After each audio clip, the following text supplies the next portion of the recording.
When you reach 80, looking back feels very different than it did at 60. At 60, many people are still planning for the future, thinking about retirement, or worrying about whether they have done enough. But at 80, the perspective shifts. The urgency of deadlines, achievements, and appearances fades, and what becomes clear is that many of those worries were not worth the energy they consumed. Clarity comes from distance. The farther you move from the events of your life, the more you can see them for what they truly were. At the time, losing a job, facing disappointment, or being rejected might have felt like the end of the world. But from the view at 80, those same moments often appear as turning points, places where life redirected you to something better, even if it wasn't clear then. Another realization is how quickly time passes. At 60, you might still feel young, thinking you have decades ahead. By 80, you understand just how swiftly those decades fly. That clarity makes you realize the importance of cherishing the present moment instead of always waiting for tomorrow. Many elders say they wish they had spent less time worrying and more time enjoying the people and places around them. Looking back, elders often see the mistakes they made, but not with shame. Instead, they see them as part of being human. That's the clarity age brings. You stop judging yourself so harshly. What once kept you awake at night becomes just another chapter in your story. At 80, mistakes aren't marks of failure. They're signs that you lived, learned, and grew. Clarity also reveals how much energy was wasted on things that didn't truly matter. Arguments, pride, and stubbornness may have seemed important in the heat of the moment, but over the years they shrink into nothingness. What remains is love. The people you cared for and who cared for you. That's what stays clear when the dust of time settles. There is also a sense of peace in knowing you did your best, even if the road wasn't perfect. At 80, looking back with clarity doesn't mean seeing only success. It means recognizing effort, resilience, and endurance. You may not have gotten everything right, but you kept going, and that counts more than perfection ever did. Another piece of wisdom that comes with clarity is acceptance. By 80, you stop trying to rewrite the past or imagine what could have been. Instead, you embrace what was, with all its joys and struggles. Acceptance is a powerful form of freedom. It allows you to focus not on regret, but on gratitude for the journey itself. And finally, clarity helps elders see what truly endures: kindness, memories, and love.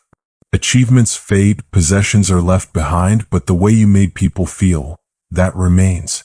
Looking back with clarity, many elders say they wish they had spent more time being gentle with themselves and others. Because in the end, clarity teaches us that what lasts is not what we earned, but how we lived. At 80, one of the clearest truths elders share is that health is everything. When you're younger, it's easy to take mobility, strength, and energy for granted. At 60, many people still feel strong enough to push through aches and pains, convincing themselves they'll deal with it later. But by 80, hindsight shows that caring for your body early on would have made the later years far smoother. Many elders say they wish they had paid more attention to the basics: regular exercise, balanced meals, and quality sleep. These sound simple, even obvious, but they make all the difference. Looking back, they realize that small habits, like walking daily or choosing fresh food, would have built a foundation for a healthier, happier old age. Clarity also comes with the recognition that health isn't just physical, it's emotional and mental as well. At 60, people often focus on physical appearance, weight, or numbers on a medical chart.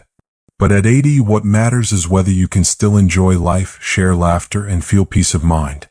Elders reflect that stress management, joy, and companionship are as important to health as any medicine. A common regret is ignoring medical advice or delaying checkups. Many say they thought they were too busy at 60 to schedule screenings or follow-ups. By 80, some live with conditions that could have been prevented or managed earlier. Their advice is clear: listen to your doctor and don't delay the care you need. Your future self will thank you. Another lesson elders share is the importance of movement. Even gentle activities like stretching, gardening, or dancing can make a world of difference. Those who stayed active often enjoy greater independence in their 80s. Those who didn't sometimes wish they had started. realizing that once mobility is lost, it's difficult to regain. But health is not only about prevention, it's also about attitude. Elders who embraced acceptance and resilience often fared better than those who fought against every change. They acknowledge that aging comes with limits, but they remind us that a positive outlook can turn challenges into manageable adjustments instead of overwhelming burdens. Nutrition also comes into focus with clarity. Many elders say they wish they had been kinder to their bodies with food. Instead of fad diets or overindulgence, they would have chosen moderation, hydration, and consistency.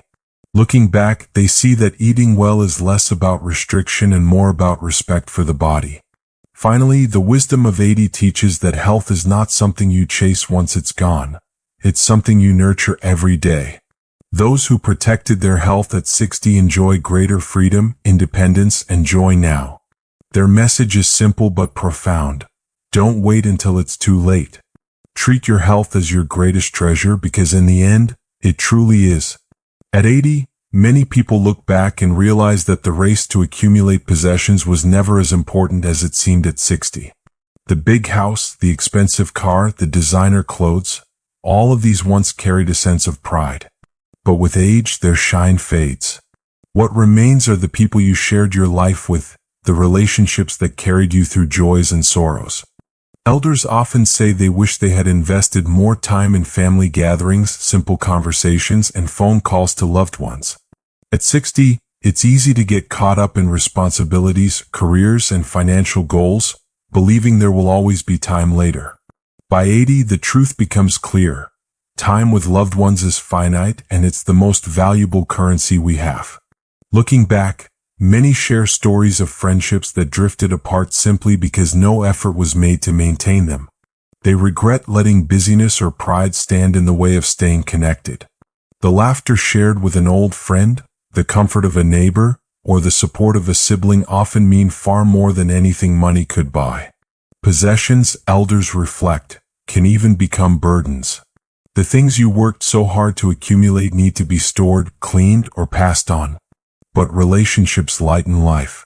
They provide comfort, joy, and meaning, especially in later years when companionship matters more than material wealth.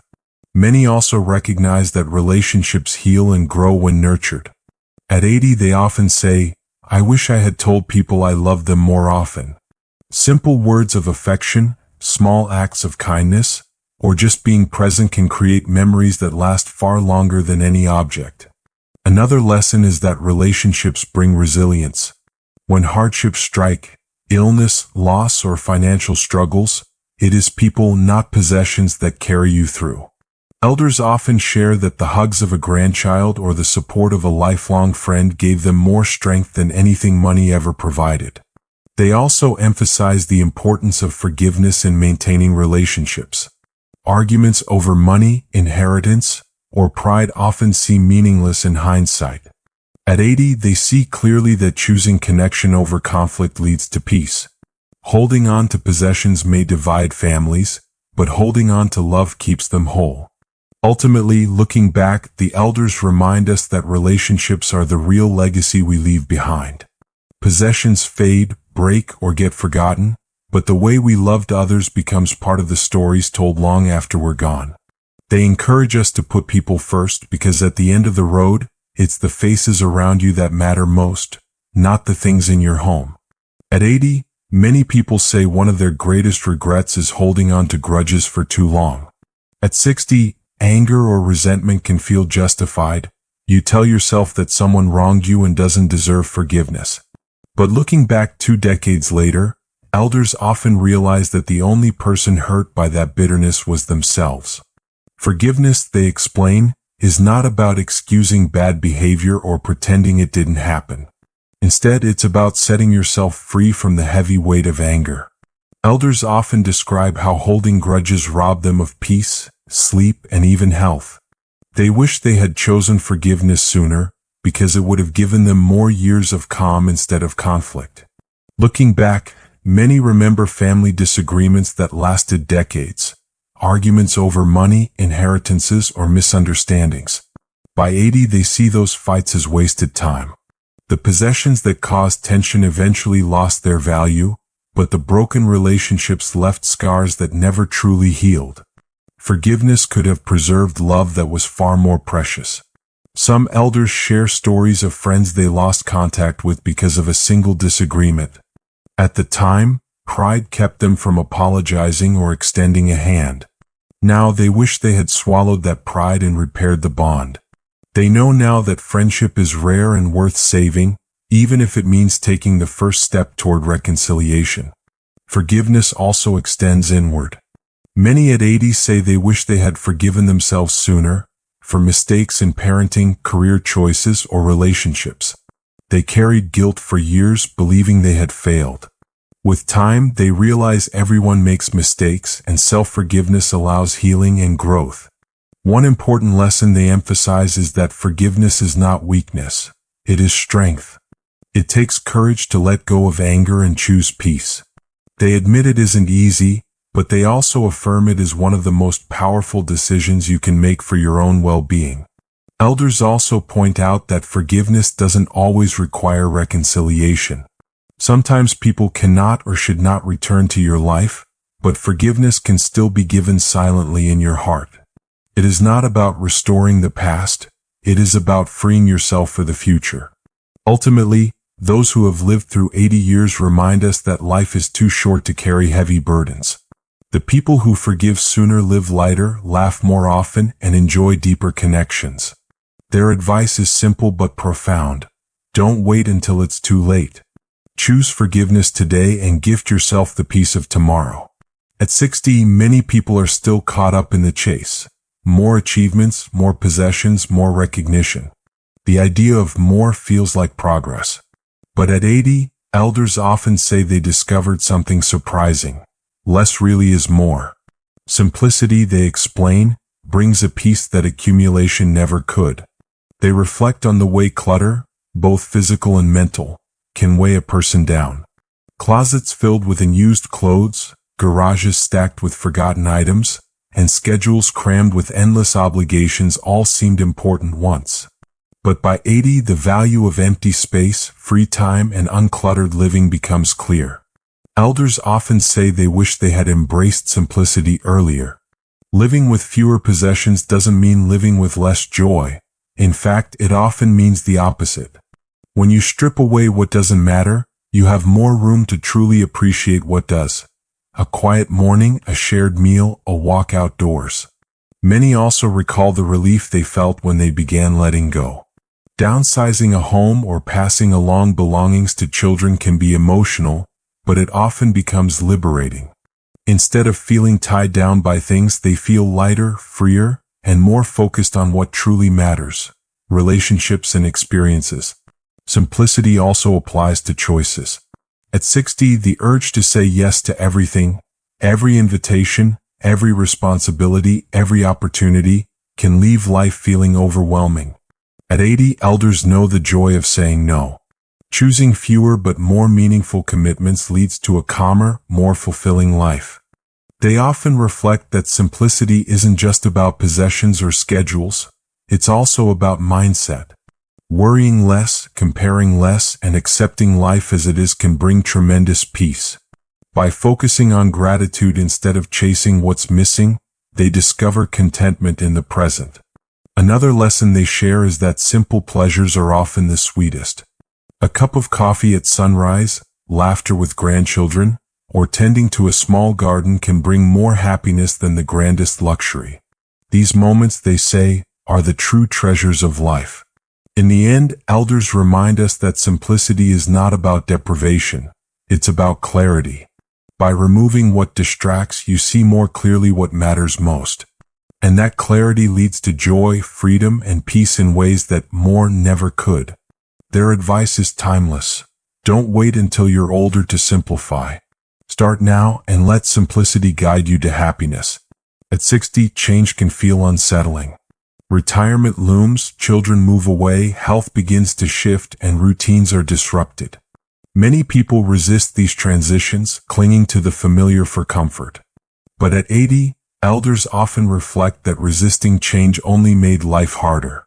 They wish they had embraced it earlier, seeing change not as loss, but as transformation. They explain that every stage of life brings new opportunities, even if they are hidden at first. Retirement, for example, can feel like an ending at 60, but at 80 it is often remembered as a doorway to freedom, time to travel, explore hobbies, or simply rest. The elders who leaned into this change with curiosity often found joy where others found fear. One lesson they share is that change is inevitable whether we welcome it or not. Health will shift, relationships will evolve, and circumstances will transform. Fighting against it only brings frustration. Acceptance, on the other hand, brings peace. By flowing with change instead of resisting it, elders discovered they could adapt and still thrive. Elders often recall moments when change brought unexpected blessings. A job loss may have led to a better career path, or a move to a new town may have introduced lifelong friends. Looking back, they see that what felt like an ending was often just a new beginning in disguise. They also remind us that change keeps life alive. Doing the same things year after year can create comfort, but it can also lead to stagnation. At 80, they appreciate the courage it took to step into the unknown. Trying new foods, learning new skills, or embracing new technology brought energy and excitement into their later years. Another insight is that fear of change is often worse than the change itself. Many elders admit they spent years worrying about transitions that turned out to be manageable, even positive. They wish they had trusted more in their own resilience and in life's ability to provide new paths forward. Importantly, they point out that embracing change doesn't mean you stop grieving what's lost. It's natural to miss old routines, loved ones, or abilities. But holding both grief and hope together allows you to honor the past while still welcoming the future. That balance, they say, is the true key to aging gracefully. In the end, the elders' advice is simple. Don't let fear of change rob you of the joys waiting on the other side. Life is a series of seasons, each with its own beauty.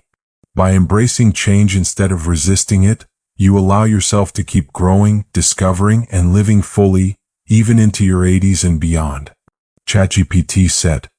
Here's the expanded section 7, the importance of gratitude, into 8 paragraphs. At 80, one of the most repeated lessons elders share is the power of gratitude. They say that at 60, it's easy to focus on what you don't have. The money you wish you saved, the places you never visited, the achievements left undone. But as the years pass, the lens shifts.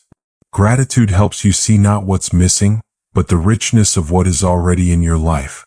Many elders admit they spent too much time worrying in their 60s. They worried about careers, retirement funds, and whether they had done enough. Looking back, they see that most of those worries did not matter in the end. What mattered were the daily blessings, good health, a roof overhead, a loving family, that were often overlooked until they were gone. They describe gratitude as a practice, not just a feeling. Writing down 3 things to be thankful for each day, or simply pausing to notice a warm meal, a conversation, or the sunshine, creates a shift in perspective. Elders who practiced gratitude earlier say it made the later years richer, even when challenges appeared. One important insight is that gratitude strengthens relationships. At 80, many say they wish they had expressed more appreciation. To a spouse who worked hard, to children who visited, to friends who stood by them. Simple words like, thank you, deepen bonds, leaving fewer regrets when people are no longer around. Elders also noticed that gratitude builds resilience. Life after 60 often includes difficulties, loss of loved ones, health struggles, or financial uncertainty. Those who focused on what they still had, rather than what they lost, found it easier to endure hardships. Gratitude became a form of quiet strength. They often share that gratitude is closely linked to joy. People who look for blessings, however small, laugh more easily and smile more often. At 80, they say joy doesn't come from grand achievements but from appreciating the ordinary moments. A shared meal, a blooming flower, or the sound of a grandchild's laughter. Some elders also admit they regret not practicing gratitude for themselves. They spent decades criticizing their own bodies, choices, or accomplishments. Looking back, they wish they had been more thankful for their efforts, resilience, and uniqueness. Self-gratitude, they say, is just as important as gratitude for others. Ultimately, the elders remind us that gratitude is a choice we can make every day. It doesn't erase hardship, but it changes the way we carry it. At 80, they look back and wish they had been more grateful at 60 because gratitude doesn't just make life longer, it makes life richer. Their advice is simple. Start now, because the more you practice gratitude, the more beauty you will see in the life you already have. At 80, many people look back and realize the moments they regret most are not the mistakes they made, but the chances they never took. At 60, caution often feels safer, holding on to routines, savings, and predictability. But with decades of hindsight, elders often say they wish they had been braver, more willing to step outside their comfort zones. Some recall opportunities to travel that they put off for someday. They thought there would always be more time, but as the years passed, health challenges or responsibilities made those trips impossible. Looking back, they wish they had said yes to adventure while their bodies and energy still allowed it. Others share stories of dreams they kept locked away, writing a book, starting a small business, learning an instrument, because they feared failure. At 80, they see clearly that failure would not have been nearly as painful as regret. The real loss was never trying at all. Elders also emphasize that risks don't always have to be grand. Sometimes the greatest risks are personal ones. Saying, "I love you" first, apologizing, or making a career change. These small but brave steps often lead to the most meaningful life experiences. They reflect, too, that risks often bring growth, even when the outcome isn't perfect. Trying something new builds resilience and confidence. Looking back, they see that every risk they took shaped them into stronger, wiser, and more fulfilled people. The risks they avoided, however, left them wondering what might have been. Many also point out that risk-taking becomes harder with age, not easier. At 60, you still have the time and strength to recover from mistakes, to start again if needed. By 80, the window for bold moves is smaller. That's why elders urge younger generations to take more chances earlier rather than waiting for the perfect time, which rarely arrives. They stress that risk is not recklessness.